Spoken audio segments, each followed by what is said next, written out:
What are some ways to, I guess, combat the high tax or income flows from RMDs? Is there any like good strategies that we could use?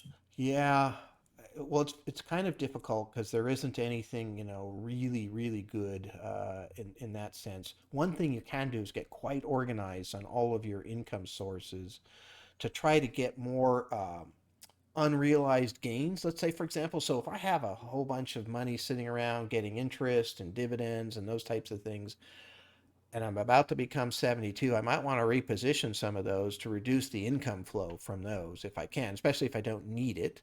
And I would buy things that have more, long-term gains that are controllable. Like a lot of these growth, exchange traded funds don't pay out their capital gains every year. So I want to control the existing taxes that are coming out of my investments as much as possible first. And then second, I really want to take a look at trying to possibly do some Roth IRA conversions. And so, because that, even if it's small amounts, just keep pushing money out of that IRA and convert from the IRA or Roth or traditional 401k to a Roth IRA, even after 72, because it's just going to reduce that future tax liability that I have.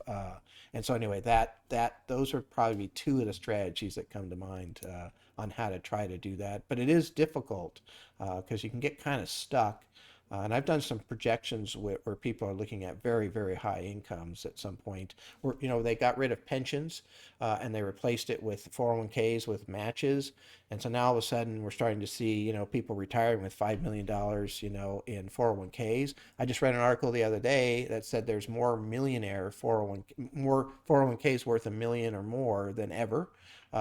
That's fantastic, but they're looking at a tax time bomb. If they really sat down and looked at how much that's going to grow and what's going to happen in their 80s and early 90s and how much taxable income it's going to be it's a disaster.